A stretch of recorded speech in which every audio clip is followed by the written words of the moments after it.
Welcome to this week's edition of UTA Spotlight. I'm your host, Nick Tarrant. Today, Narda Perez shares with us the culture of Native Americans. Also, inside of UTA libraries, there's a special collection that is happening this month. We'll give you an inside look.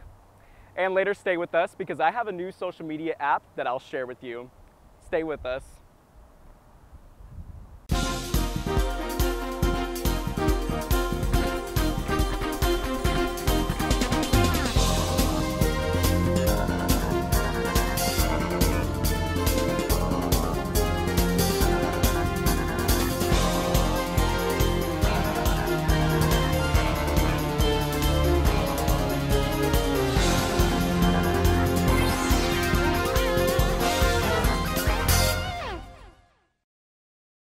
UTA is known as the 5th most diverse college campus in the country, and on Saturday, Native American culture came alive.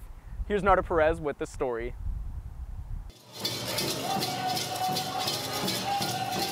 From the beating instruments, dancing, and tribe members unified in song, the 23rd annual powwow gathered hundreds of people together on Saturday. Sage Johnson was the event's head man. Today we're just celebrating our culture, getting together, dancing, listening to songs, dancing together. You'll see many different colors, different tribes come all together just to celebrate our culture.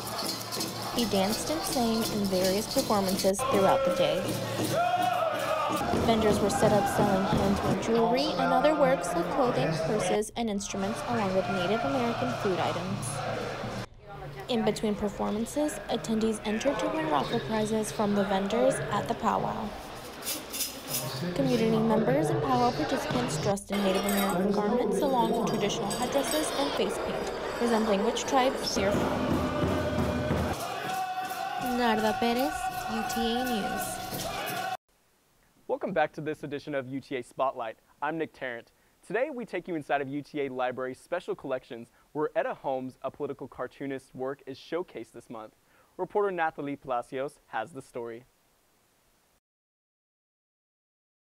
Etta Holmes is local. She actually lived here in Arlington, and she actually made sure that after she passed away that this material was going to come to UTA, and she was incredible on so many fronts. She was the first woman editorial cartoonist for the Fort Worth Star-Telegram. She was the first woman in the editorial department at all. She was the first woman to win a national award for editorial cartooning.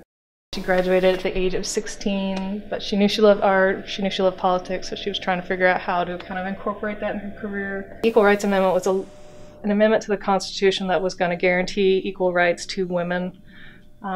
It did not pass. It finally made it through the United States Congress, but when it went to the states for ratification, it failed.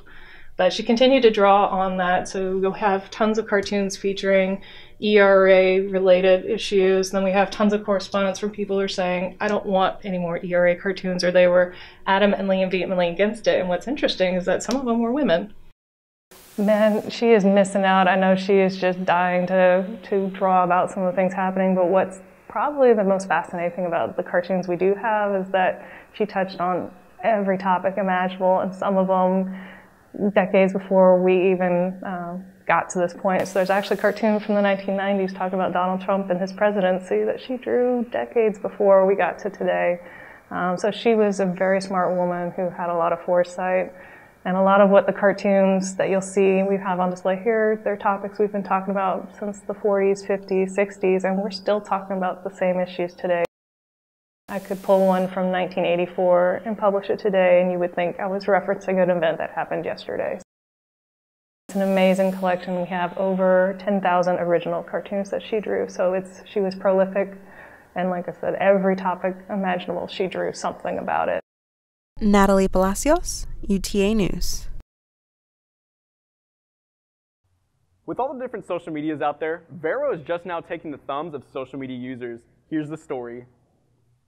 Vero, a new social media platform so new, it's not even in the textbook of Professor Michael Magnus's strategic social media communication class. I think it has a lot of potential, but it'll be interesting to see how people adapt it once they try to start using it personally. I think it could develop into kind of a one-stop shop for social media. Emily Hayden works as the social media assistant at the Shorehorn. She downloaded the app on her phone last week to see what all the talk was about. I don't follow enough people, and I don't think I have enough people following me to really see a lot of content yet.